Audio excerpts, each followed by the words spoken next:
It would seem that President-elect Donald Trump is continuing to troll Prime Minister Justin Trudeau, and it's definitely getting under Trudeau's skin. Hello, I'm Adrienne Batra. With me are Warren Kinsella and Lorrie Goldstein. All right, Warren. So we saw the Matterhorn picture with the Canadian flag last week.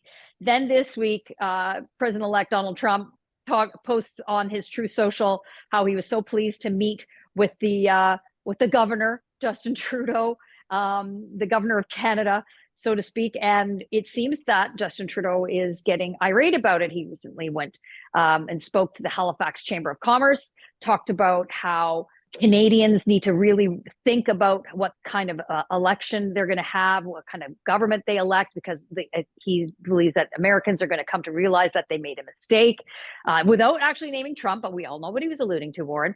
And then Trudeau also said in that same breath that Canada can fight back our own tariffs. We can put tariffs on Heinz ketchup, on bourbon, on Harley Davidson. I find it interesting, Warren, that we all want Trudeau to be strong, but there's no confidence that he's going to be the one to push back on these tariffs.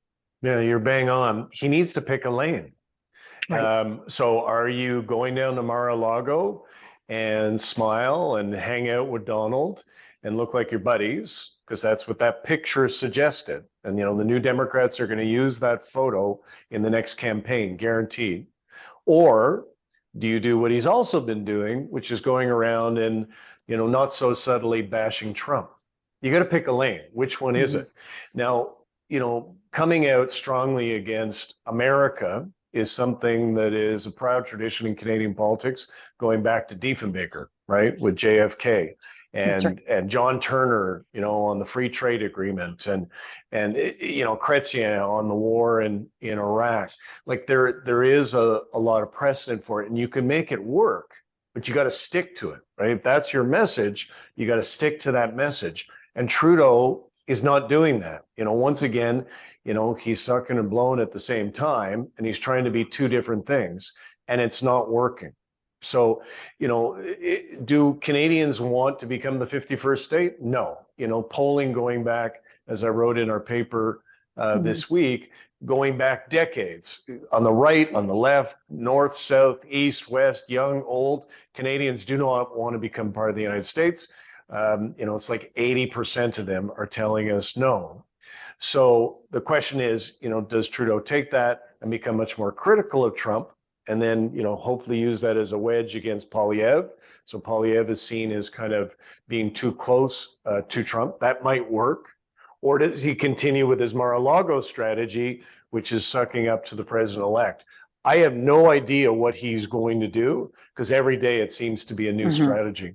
Yeah, and it's an erratic strategy, Lorrie, because as I said, Trudeau criticizes the American people by electing Donald Trump.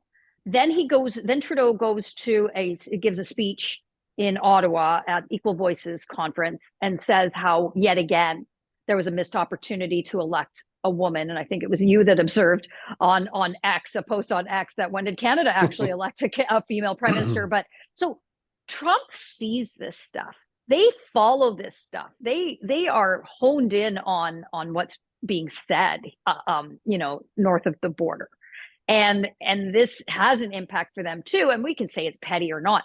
I don't really believe, genuinely, I'm not. I'm a little more sanguine about the Trump administration than some others maybe. But that said, Warren brings up the point of the Mar-a-Lago strategy versus I'm the tough guy against Trump. It's schizophrenic reaction.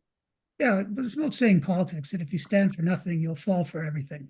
Yep. And to me, that's what's happened here. I think it's exactly what happened with the war in Gaza in terms of Canada's approach to it. Trudeau tried to play both ends against the middle. He refused to pick a side. And as a result, he's offended people on both sides deeply. I think it's exactly the same now with Trump. Okay, look, he's got to understand that the vast majority of Canadians don't put much truck in Trump calling another politician names. He does that all the time. He used to do that to, what was it, Rubio? Called him Rubio, and now he's Little Marco. Marco, yeah. And now he's going to be what, his Secretary of State? One of the That's most. right. Well, okay. So in other words, just shove aside all that. Shove aside that we know Trump, he's a shirt disturber. I mean, that's what he is. And so I think 90% of what he says in these things it doesn't really matter. But if he can push a button and have Trudeau blow his top every time, that's not good. What's good is the arguments that he made initially, that look, we went through this years ago with the Americans when Trump was president, and we were negotiating the Canada-Mexico United States deal. We came out with an acceptable conclusion. Part of our effort was to impose counter tariffs, which eventually resolved the issue. And so that's the approach to me you take, that you're competent, not that you're able to trade quips with Trump, because he'll lose. You know, he'll lose. Trump is a master of that stuff. So the idea to me is, don't show that he's getting under your skin. Be civil. On social media, I got all kinds of people who come after me every day. What do? You ignore them. You ignore them, and you just continue on the things you want to do and say. Well, it applies everywhere to me.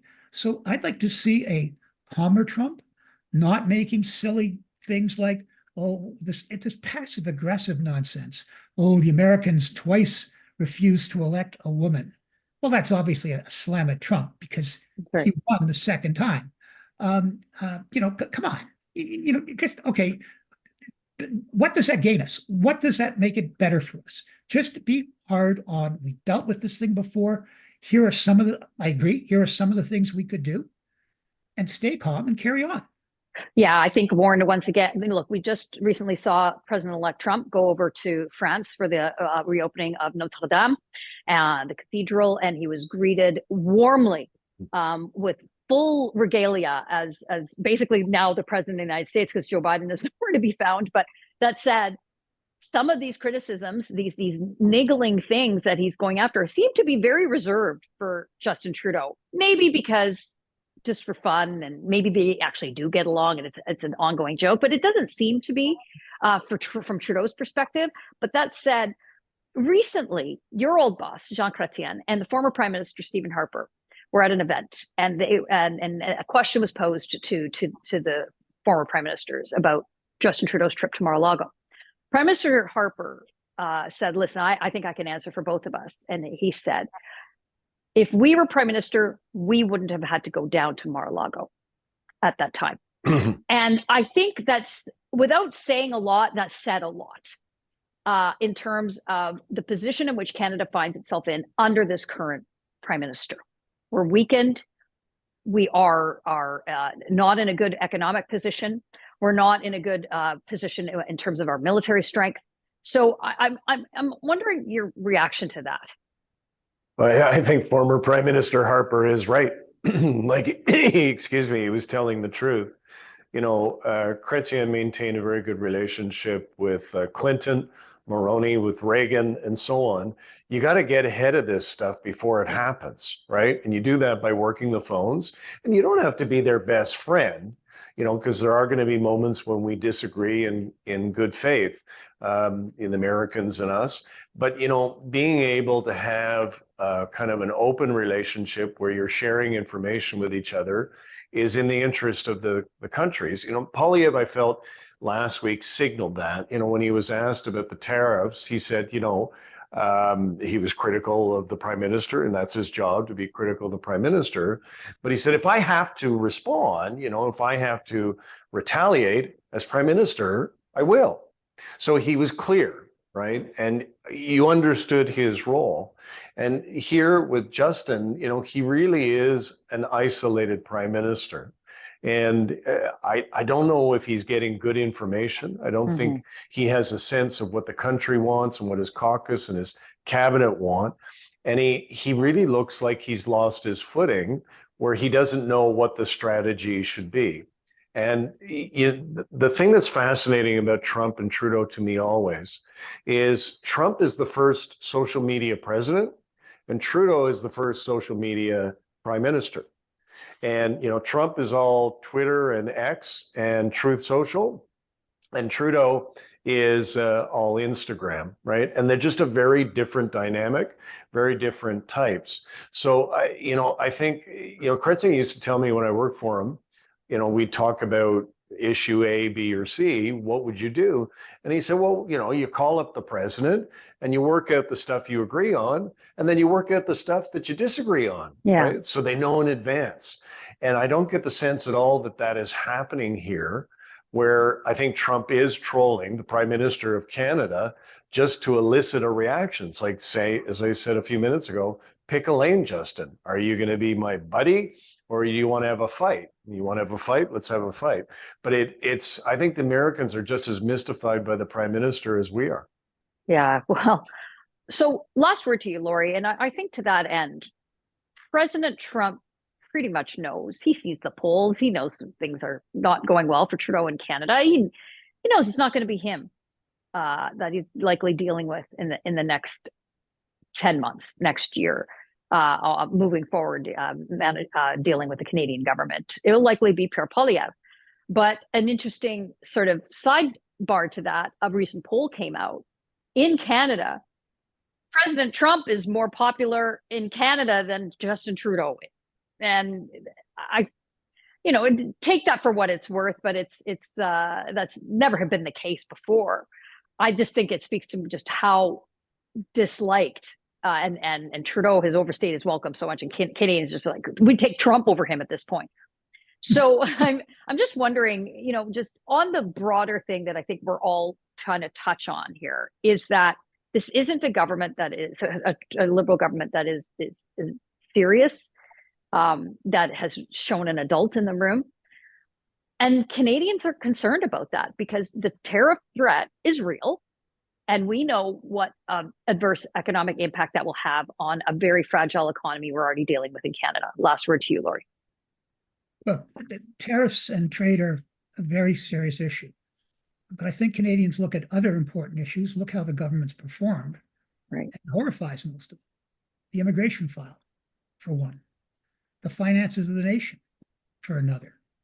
And also, I agree, Trudeau's in a bad position, but he's still the Prime Minister. He may be Prime Minister until October of next year, before an election has to be called. So to me, there are still things you can do. I was struck when we were talking about Harper and Jean Chrétien. Jean Chrétien faced a similar situation. After 9/11, the Americans wanted us to join them in going into Iraq. That could have been a horrible break.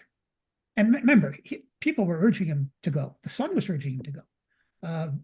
The opposition was urging him to go, and he didn't. But what he did was he got on the phone and he said, look, we can't do Iraq, but we can help you in Afghanistan. And Canadians understood why in Afghanistan, because that was much more connected to 9/11. They gave Osama bin Laden training, a place to training, as opposed to Iraq. So it's the idea of you search for something that you both can agree with. And also the other thing to me, and I'm sure Mulroney, Harper, and Chrétien were masters of this, is that you don't say your first thing in public. You tell it. In other words, the president has to hear it first.